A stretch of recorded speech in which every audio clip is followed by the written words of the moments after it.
প্রবাসীরা নানা সমস্যার সম্মুখীন হন। বিদেশ থেকে টাকা পাঠাতে তাদের কাছ থেকে অতিরিক্ত চার্জ নেওয়া হয়। বিদেশে বাংলাদেশ দূতাবাসগুলো তাদের সমস্যার সমাধানে আন্তরিকতার সঙ্গে এগিয়ে আসে না। দেশের আসার পর বিমানবন্দর থেকে তাদের হয়রানি শুরু করা হয় বা ব্যাগেজ চুরি, তাদের স্বার্থে দুর্ব্যবহার, ব্যাগেজ রুলস এর অজুহাতে তাদের কাছ থেকে চাঁদা দাবি এবং ঘুষ নেওয়া হয়।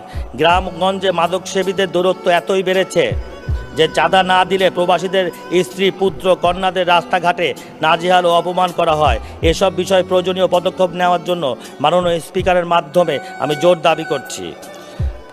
প্রস্তাবিত বাজেটে প্রবাসীদের জন্য উল্লেখযোগ্য কোনো সুবিধা ঘোষণা দেওয়া হয়নি।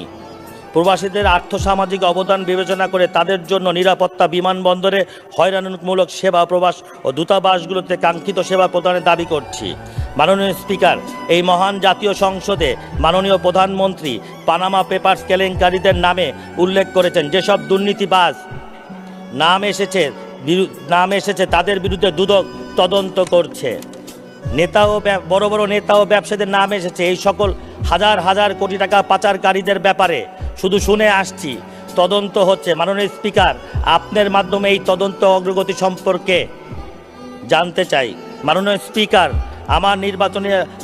মাননীয় স্পিকার, প্রবাসীদের ক্ষেত্রে ট্রাভেল ট্যাক্স প্রত্যাহারের জোর দাবি জানাচ্ছি। মাননীয় স্পিকার, আমার নির্বাচনী এলাকা ভাঙ্গা সদরপুর চরবদ্রসনে বিদ্যুতের লোডশেডিংয়ে মানুষের অতিষ্ঠ। আমি আপনার মাধ্যমে বিদ্যুৎ প্রতিমন্ত্রীর